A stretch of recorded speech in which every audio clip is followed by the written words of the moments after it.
Bonjour les aventuriers, je suis très heureuse de vous retrouver dans cette nouvelle vidéo dans laquelle nous allons parler toxines. Alors peut-être que vous vous demandez en fait quels sont les signes que le corps peut nous envoyer pour nous signifier que nous avons des toxines.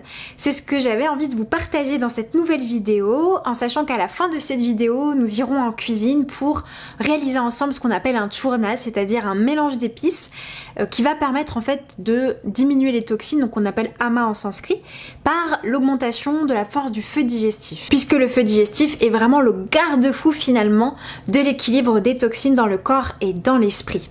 Mais avant ça, n'oubliez pas de vous abonner, de liker la vidéo si elle vous plaît, pour me donner du courage et me permettre encore une fois de progresser et de faire de plus en plus connaître cette chaîne YouTube. Donc en Ayurveda, il existe différents types de toxines. Donc une toxine en fait pour l'Ayurveda, c'est un élément qui est collant, qui est visqueux et qui va se déposer en fait à l'intérieur de notre système digestif. Ce sont des résidus de notre bol alimentaire qui ne sont pas bien digérés, correctement métabolisés et qui vont venir donc se coller dans la paroi de l'intestin ou du côlon. Tant qu'ils restent en fait à cet endroit-là et qu'ils ne sont pas absorbés par le corps, par les tissus du corps, notamment par le premier tissu qu'on appelle rasa, on va appeler cela de l'ama mala, c'est-à-dire que ça va seulement être répercuté par les déchets, parce que mala ça veut dire les déchets du corps. Donc on va avoir par exemple l'urine, les selles ou encore la sueur qui va du coup être empreint de ces toxines-là. Donc par exemple une sueur qui va être un peu acide, un peu chargée, on peut avoir des selles qui vont être un peu collantes, un petit peu odorantes, ou encore des urines également chargées ou odorantes. Ça sera de l'ama mala. Donc ça veut dire que ces toxines-là ne sont pas à l'intérieur de nos tissus, ne sont pas à l'intérieur de nos canaux. Toutes les toxines du corps vont souvent être perçues, observées et ressenties dans les endroits humides du corps. Parce qu'une toxine pour l'Ayurveda, c'est comme une espèce de colle un peu gluante qui est visqueuse, qui est humide et qui a donc besoin d'un environnement humide pour pouvoir exister et se coller en fait. Donc on va surtout les retrouver par exemple dans la gorge, sur la langue, mais aussi dans les selles, dans les urines. On va pouvoir les retrouver dans les glaires par exemple, mais aussi dans les crottes d'œil ou encore dans le cérumen. D'ailleurs on dit que plus on crée de cérumen et de crottes d'œil et plus en fait on est susceptible d'avoir beaucoup de toxines dans le corps. Mais juste une petite aparté sur la langue, donc en fait quand vous avez des dépôts le matin sur la langue, donc des dépôts de certaines couleurs avec une certaine densité, on va venir analyser toutes ces aspérités là pour l'Ayurveda. D'ailleurs j'en ai fait un atelier pour vous communiquer tous les secrets de cette observation et pouvoir être autonome dans la gestion de votre santé à partir de votre langue, donc pour comprendre quels sont les organes qui sont impactés, comprendre les fissures, etc. C'est vraiment très dense finalement. Le second type de toxine pour l'Ayurveda, ça s'appelle Amavisha. Amavisha, c'est lorsque les toxines ont intégré finalement nos tissus, donc ont réussi à pénétrer nos tissus, se mélange aussi au dosha et au mala avec des symptômes beaucoup plus avancés. Donc ça veut dire que ça va interférer sur la qualité de nos tissus. Ça veut dire que soit on va produire pas suffisamment un type de tissu, soit trop un type de tissu. Donc par exemple trop produire de sang, trop produire de gras, trop produire de muscles, et donc ça va vicier finalement notre pleine santé puisqu'on ne va plus être en situation d'équilibre. Un exemple que j'aime bien donner, c'est la polyarthrite rhumatoïde qui illustre parfaitement cela, puisque dans la polyarthrite rhumatoïde souvent on a mal aux articulations, on a des douleurs, c'est congestionné, c'est totalement raide. Donc c'est une augmentation du dosha vata. Vata c'est mélangé aux toxines, mais aussi la présence de toxines explique en fait la polyarthrite rhumatoïde. Donc c'est pour ça que la polyarthrite rhumatoïde, pour pouvoir la soigner en Ayurveda, on passe par le feu digestif et par la détoxination du corps. Enfin, dernier type de toxine selon l'Ayurveda, c'est ce qu'on appelle Garvavisha. Garvavisha, ce sont des toxines qui sont issues de l'extérieur. Donc ça peut être les toxines liées à notre environnement de vie, par exemple vivre avec une personne qui nous fait du mal, admettons un pervers narcissique, ça va créer énormément de toxines pour le mental, mais ça peut être aussi les xénoœstrogènes qu'on va retrouver beaucoup dans par exemple tout ce qui est matière plastique, ou également les pesticides qu'on peut retrouver dans notre alimentation, ou encore les métaux lourds. Tout ça, ce sont des toxines extérieures qui vont venir fragiliser notre feu digestif et notre bonne santé par encore une fois la viciation de nos tissus et par notre affaiblissement général. Voilà pour la typologie des types de toxines pour l'Ayurveda. Je trouve c'est important de vous faire ce petit rappel pour vous expliquer comment Enfin, c'est quoi une toxine pour l'Ayurveda? Comment est-ce qu'on distingue les types de toxines aussi selon cette médecine traditionnelle? Et maintenant, on va peut-être voir un petit peu les symptômes parce que je pense que c'est ce qui vous intéresse, c'est comment reconnaître qu'on a des toxines. Alors souvent, les toxines vont se matérialiser par les mauvaises odeurs. Que ça soit une haleine chargée, soit le matin ou alors quand vous avez terminé de manger ou en dehors de vos repas, si votre haleine est un peu chargée, c'est pas très bon signe. Ça veut dire que c'est le reflet de votre état intérieur, de votre système digestif, donc il y a des choses qui se passent qui ne sont pas bien métabolisées, des déchets, en général ça va être par type de repas. Donc certaines personnes vont ressentir ça par exemple lorsqu'elles mangent de la viande ou alors des produits laitiers ou encore du gluten. Donc ça c'est juste un signal de votre corps pour vous dire oula, attention, au niveau digestion, ça se passe pas très bien. Ça va être exactement la même chose avec la sueur. Lorsque votre sueur est odorante alors que vous n'avez pas fait d'efforts sportifs particuliers, bah ça c'est aussi un signe que votre corps n'a pas bien supporté votre bol alimentaire. On peut retrouver ça lorsque l'on mange beaucoup de viande ou lorsque l'on boit beaucoup de café. Je sais pas si vous avez déjà remarqué ça, mais l'odeur de la sueur peut être un peu plus prégnante à ce moment-là. Donc signe que finalement ce sont pas des aliments très bien métabolisés par votre organisme. On va retrouver ça donc encore une fois avec la création de cérumen, la création de crottes d'œil comme je vous disais. Ça aussi ce sont des signaux que votre corps est un petit peu engorgé. Mais on va le voir aussi au niveau aspect visuel, au niveau de la beauté de votre peau. Est-ce que votre peau apparaît terne? Est-ce qu'elle est plutôt éclatante? Est-ce que vos cheveux sont soyeux? Est-ce qu'ils sont plutôt rêches? Comment est votre derme en fait de manière générale? Comment sont vos ongles? Ça, ce sont des signes aussi que vous êtes intoxiqué. La beauté générale et l'énergie générale de la personne sont extrêmement importantes en Ayurveda à observer. Maintenant, on va rentrer peut-être un peu plus dans les typologies de signaux avant-coureurs pour vous permettre en fait de comprendre si votre corps est intoxiqué. Un des symptômes très courants chez les personnes qui souffrent de toxines ou qui ont beaucoup de toxines, c'est l'absence d'appétit. Alors attention, hein, je mets bien un distinguo entre les personnes de type Kapha pour qui l'absence d'appétit, ou en tout cas un appétit qui n'est pas très fort, est naturel et c'est équilibrant de plutôt avoir ce type d'appétit là, et des personnes qui ont plutôt un bon appétit habituellement et qui se retrouvent à observer une perte d'appétit soit le matin au réveil pour le petit déjeuner ou alors même le soir lors du dîner en fait. La lourdeur également le matin lorsque vous vous réveillez, que ça soit la lourdeur au niveau des articulations hein, qui peut traduire d'ailleurs un début de polyarthrite rhumatoïde. C'était mon cas en 2017 puisque donc je souffrais de polyarthrite rhumatoïde. Ça a complètement disparu avec un travail sur mon fait digestif et sur mon alimentation, mais ça c'est un symptôme de présence de toxines. Donc ça va être le cas si vous vous levez le matin, que vous êtes complètement léthargique, que vous avez du mal à commencer la journée, vous vous sentez lourd, vous savez un peu ankylosé dès le matin, ou même après le repas vous vous sentez lourd, vous avez l'impression d'être nauséeux, vous avez l'impression d'avoir trop mangé alors que vous n'avez pas beaucoup mangé. Tout ça ce sont des symptômes pour vous traduire que votre corps est en faiblesse vis-à-vis du système digestif. Un des autres marqueurs de signes de toxines, c'est le manque de vitalité, le manque d'énergie et une certaine lourdeur qui va être constante. Donc on a parlé de la lourdeur le matin, mais ça peut être aussi une lourdeur qui va être présente de manière lancinante un peu tout le temps. Vous allez manquer de tonicité générale, que ça soit au niveau de la digestion, au niveau d'énergie pour passer à l'action. Et voilà, il y a une léthargie constante qui vous habite. Et une aversion aussi pour tout ce qui est dynamisant. Vous allez avoir la flemmingite, la flemme de faire du sport, la flemme de bouger, la flemme de sortir, une envie de ne rien faire en fait. Donc un manque de vitalité et de tonicité. Donc autres symptômes aussi qui sont significatifs, c'est l'excès de salive dans la bouche ou encore la présence de fils. Vous savez quand vous ouvrez la bouche, certaines personnes ont ça, il y a de la mousse qui va se déposer ou des fils quand vous ouvrez la bouche comme ça. Il ne faut pas qu'il y ait de fils en fait qui soient présents, ça c'est en général signe de toxines et donc de présence aussi de salivation excessive. Le fait aussi d'avoir une élimination des urines et des selles qui est perturbée.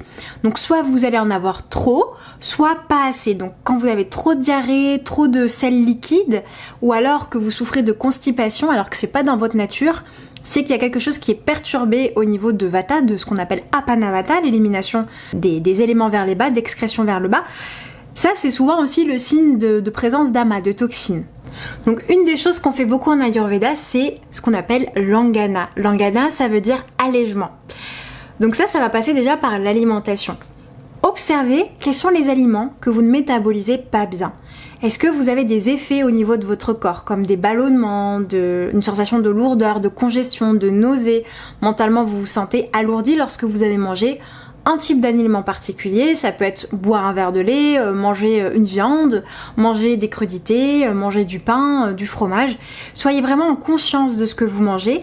Et puis, vous pouvez pour ça, en fait, ce que je vous conseille, c'est d'avoir un petit carnet. Vous allez noter tout ce que vous mangez et vous notez aussi votre ressenti. Si vous ne savez pas observer ce qui n'est pas bien digéré ou toléré par votre organisme, vous regardez pendant une semaine ce que vous mangez matin, midi et soir, ce que vous buvez, et versus le ressenti intérieur que vous avez ou les symptômes de votre corps. Est-ce que vous avez des gaz, des ballonnements, etc. etc. et comment sont vos selles pour identifier donc voilà, si vous tolérez bien ces aliments. Et mettre des épices aussi dans tout ça, parce que les épices, c'est ce qui va permettre aussi de bien absorber, de bien métaboliser finalement les aliments. Donc par exemple le gingembre, le cumin, le fenouil, les graines d'épices qui sont beaucoup plus chargées en huile essentielle vont venir aussi aider, soutenir le feu digestif à bien fonctionner. Ça va être soit sous forme de graines ou de poudre que vous allez mettre dans votre alimentation, ou aussi sous forme d'infusion, donc avec les plantes ou des épices que vous allez prendre sous forme d'infusion, et qui vont aider tout au long de la journée finalement à aider le feu digestif à bien fonctionner et donc à vos tissus de bien être métabolisés et construits. Le jeûne aussi peut aider, donc que ça soit un jeûne intermittent ou un jeûne sec, ça va dépendre de votre constitution. Les kapha par exemple vont aller plus vers un jeûne sec, les vata et les pitta plus vers un jeûne intermittent, c'est-à-dire de temps en temps sauter le repas quand vous n'avez pas faim. En fait ça c'est très important à comprendre, c'est qu'il faut être connecté à sa faim, parce que quand vous avez faim, ça veut dire que votre feu digestif est prêt à accueillir votre bol alimentaire pour bien le convertir, bien le métaboliser, et que vos canaux sont en situation finalement d'ouverture pour laisser passer les oligo-éléments, les vitamines et tout ce qui va ressortir de votre digestion pour aller nourrir ensuite vos tissus et votre organisme de manière générale. Si vous n'avez pas faim, ça veut dire que tout est fermé ou que votre feu digestif est encore en train de digérer le précédent repas ou qu'il y a quelque chose qui s'est mal passé et du coup il n'a pas la force encore d'accueillir votre repas. Donc questionnez-vous vraiment. Est-ce que j'ai faim? Est-ce que je mange pour faire plaisir? Est-ce que je mange par pure envie émotionnelle? Est-ce que ça peut pas être contrebalancé par autre chose? Par exemple, aller me balader dans la nature ou boire une infusion ou faire un câlin à mes enfants ou à mon animal ou à mon conjoint. Ça va permettre de désamorcer l'envie de manger juste parce que vous avez envie de quelque chose de doudou, de réconfortant, mais qui va aussi intoxiquer votre corps. Le petit carré, vous savez, le petit carré de chocolat après la fin du repas, ou le dessert aussi alors que vous n'avez pas forcément faim, toutes ces petites choses-là en fait convergent aussi vers l'intoxication du corps parce que le corps n'a plus faim et donc n'est pas en mesure d'accueillir quelque chose qui va être lourd, qui va être gras, qui va être compliqué à digérer à la fin de votre repas. Les exercices de respiration aussi sont très indiqués pour diminuer les toxines. Notamment Kapalabhati, qui est la respiration du feu, mais on ne va pas la donner pour tout le monde. Par exemple, si vous souffrez d'hypertension, si vous avez aussi un gros excès de vata, ou pour les personnes qui vont souffrir par exemple d'anorexie ou de perte de poids, qui n'ont pas bien fabriqué les tissus ou qui sont très très nerveux, très asséchés, on va éviter de faire cette respiration Kapalabhati qui s'appelle la respiration du feu et qui peut être un peu asséchante. C'est vraiment un exercice de respiration que j'adore faire, qui dynamise, qui vient masser le système digestif et qui vient en fait augmenter la puissance du feu. Donc ça c'est important de le réaliser, mais vous avez aussi tous les autres pranayamas, comme le pranayama qui va permettre de calmer, d'apaiser. Ça va permettre tout simplement de consolider sa force dans le système digestif. Donc Nadi Shodhana, Brahmari, Kapalabhati, mais il y en a encore plein d'autres, ça va dépendre aussi de vos besoins, du dosha en déséquilibre. Mais ça c'est aussi une des clés pour que vous puissiez justement avoir une meilleure santé digestive. Donc les infusions, évitez le café, évitez le thé, évitez l'alcool qui vont créer plus de toxines et plutôt aller vers des infusions d'épices. Les mélanges d'épices aussi. On va d'ailleurs aller en cuisine et je vais vous montrer comment faire, on va dire, un mélange d'épices équilibrant pour votre système digestif. Alors du coup, on se retrouve en cuisine pour que je puisse vous présenter un exemple de mélange d'épices très bon pour le système digestif. Donc bien évidemment, ceci n'est qu'un exemple, il existe pléthore de modulation possible au niveau des épices. Ça va dépendre des doshas qui sont perturbés chez vous, ça va dépendre de la densité de vos toxines, des perturbations aussi qui existent, quels sont les systèmes qui sont impactés, est-ce que c'est le système pulmonaire, le système cardiaque, les articulations, etc., etc. Mais là, ça va être un exemple pour montrer un petit peu voilà, la logique qu'il y a derrière tout ça. Donc on va utiliser des épices qui sont très bonnes pour restaurer la force du feu digestif, qu'on utilise énormément en Ayurveda, et vous allez voir, c'est hyper simple comme toujours dans ce que je vous présente. Pour ce mélange, on va utiliser de l'asafoetida. L'asafoetida, c'est une épice qui est très bonne pour restaurer le dosha Vata. Donc c'est une épice qui va permettre de digérer en fait les légumineuses, les crucifères, tout ce qui peut augmenter Vata, qui va vous donner des gaz et des ballonnements. C'est vraiment une épice très bonne pour ça. Donc vous allez avoir besoin également de trikatu. Alors le trikatu, c'est un mélange de gingembre sec, de pipali, donc le poivre long, et de poivre noir. C'est un mélange qui va accélérer le métabolisme, qui va permettre aussi de brûler le poids en fait en brûlant les graisses. C'est très recommandé donc pour les régimes minceurs, mais aussi en cas de troubles digestifs. Donc c'est un anti-toxine par excellence au niveau de l'Ayurveda. Il va venir purifier le foie, la peau, les poumons, le sang, revitaliser le système nerveux, apaiser les spasmes. Très bon pour les ballonnements d'ailleurs, et c'est très bon pour digérer la viande, le poisson, mais aussi les légumineuses. On va avoir besoin de graines de moutarde, de graines de coriandre, donc très bon aussi pour le système digestif, surtout en graines parce qu'elles sont beaucoup plus riches en huile essentielle. Le thym aussi, qui est une épice carminative qui va aider à diminuer les ballonnements, les gaz, à augmenter la force du feu digestif et à diminuer les toxines, et puis très facile à trouver chez nous. Et vous allez avoir besoin de cumin, donc soit en graines, soit en poudre. J'avais plus que de la poudre. Et ça, c'est aussi une épice qui est formidable pour Vata, qui est très bonne aussi pour diminuer les toxines. On utilise beaucoup ça dans la tisane CCF ayurvédique, donc cumin, fenouil, coriandre. Et c'est vraiment une panacée au niveau de la digestion. Elle est très très très efficace. Donc pour le mélange, vous allez avoir besoin d'une cuillère à café de trikatu et de thym, une cuillère à café de graines de moutarde, 2 cuillères à café de graines de coriandre, une cuillère à café de cumin en poudre. Et pour la l'asafoetida, comme c'est très puissant, vous pouvez mettre 1/3 de cuillère à café pour les pitta, et vous pouvez aller jusqu'à une demi-cuillère à café pour les vata et les kapha. Donc comme je suis pitta, je ne mets qu'un tiers. Puis ensuite, il vous faudra donc bien mélanger l'ensemble et le transvaser dans un flacon. Donc voilà, on a fini notre petit mélange ayurvédique bon pour notre feu digestif et pour diminuer nos toxines. Alors attention, il existe quand même des contre-indications à ce type de mélange. Encore une fois, je vous l'ai dit, c'est quelque chose de généraliste, donc j'ai pas fait au cas par cas. Si vous souffrez d'inflammation gastrique, vous éviterez de prendre ce genre de mélange ayurvédique parce que si vous avez un excès de pitta, par exemple, le trikatu peut être très fort à cause du poivre et du gingembre. L'asafoetida peut irriter également si vous avez un feu digestif très inflammé, donc par exemple si vous souffrez d'ulcère, de gastrite. On va pas aller vers ce type de mélange, ce sera d'autres types de mélanges que je peux pas vous présenter dans cette vidéo, sinon ça serait beaucoup trop long. Donc pareil, si vous souffrez d'hypertension, le trikatu peut avoir tendance à accélérer un petit peu le rythme cardiaque, donc il faut aussi faire attention, mais encore une fois là c'est vraiment microdosé parce que vous allez mettre une pincée dans votre plat, c'est pas un traitement à part entière, comme le trikatu, parfois on le donne en traitement pour certaines personnes, ça m'arrive de le donner, et là ça va être des quantités un peu plus élevées.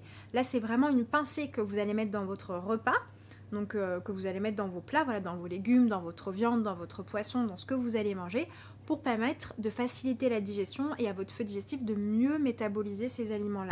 Voilà les aventuriers, donc j'espère que ça vous a permis de mieux comprendre si vous souffrez de toxines ou pas, de mieux comprendre aussi l'observation ayurvédique. Et dites-moi en commentaire si jamais vous vous êtes reconnu dans certains signaux, dans certains symptômes de la présence de toxines, d'amas dans votre corps. Dites-le moi, ça m'intéresse de savoir. Et encore une fois, ça n'est pas une tare, je veux dire, on a tous plus ou moins cette présence de toxines qui vient, qui repart. Ça va dépendre de tellement de facteurs comme l'hygiène de vie, comme l'émotionnel, comme l'alimentation, le sport, le sommeil. Tout ça, c'est extrêmement important, vous le savez, pour garder un équilibre global. Et c'est aussi ça qui va permettre à notre feu digestif de bien fonctionner. Mais ça, vous l'avez compris, c'est vraiment la clé pour nous en Ayurveda. Dites-moi tout ça en commentaire. Je pars dans les Alpes pendant un mois, donc je vous retrouverai certainement là-bas pour de nouvelles vidéos. Je vous fais des gros bisous, je vous dis à très vite du coup dans les Alpes et prenez bien soin de vous. Au revoir les aventuriers.